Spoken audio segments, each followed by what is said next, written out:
Most Christians are familiar with the story of Joseph in the book of Genesis. Being part of the royal court, Joseph interprets Pharaoh's dream and explains that there is a coming drought. Many skeptics question whether the Old Testament is historically reliable. Dr. Kevin Birdwell, as a Christian and a climatologist, you seem to have uncovered paleoclimatic data that gives insight to biblical events in the Old Testament. Is there any data that refers to the drought that Joseph speaks about? There may be. I have found several research articles that refer to various data sets that seem to corroborate the possibility. One thing that scientists look at in the tropics are what we might call tropical glaciers. Now that may seem like a contradiction of sorts, but in the high mountains, in places, there are glaciers, and because it's perpetually cold there. And unfortunately, many of these are in the process of disappearing these days, but scientists have actually uncovered a lot of great data from them. And one thing that they do with these glaciers is they look at the oxygen isotopes.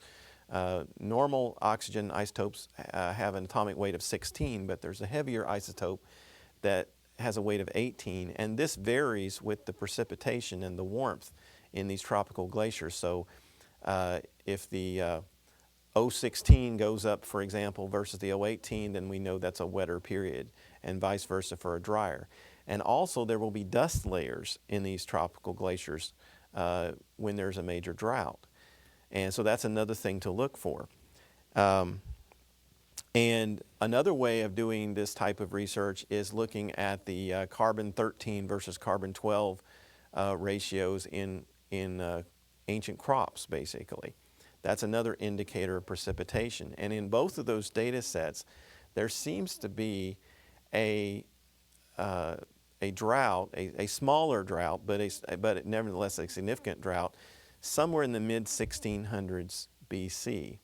Well, based on some of the archaeological data, that would be a proper time for Joseph to be in Egypt. And we know Joseph had, interpreted the Pharaoh's dream about the 7 good years and the 7 bad years. Also, this data is really useful beyond Joseph. It shows, for example, a little earlier, a dust spike, an incredible dust spike really, in the record that's not equaled in the last 10,000 years. And that actually corresponds to the 300-year drought that we talked about in another video in Abraham. Dust spike, you mean like a dust storm, or? A layer of dust in the ice layer of the glacier, basically, that's from that time period. And by the amount of dust, it's far more intense than anything that's occurred in the tropics in the last 10,000 years. Meaning that there was a severe drought. Yes.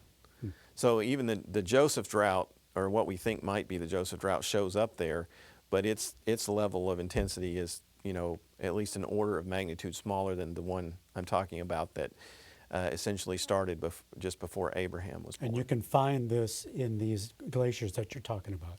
Yes, in the ice layers, when you look at the ice layers of the glaciers. And there's also some corroborating evidence, as I said, from barley crops, ancient barley crops, looking at carbon-13 values, and even Lake Tana, for example, in Ethiopia, which is the source of the Blue Nile. You see a lowering of the lake level there as well around that time. So there seem to be several sets of data that are coming together that are helping us corroborate when some of these droughts actually occurred, and that, of course, helps us pin down, may help us pin down when some of these biblical events actually occurred.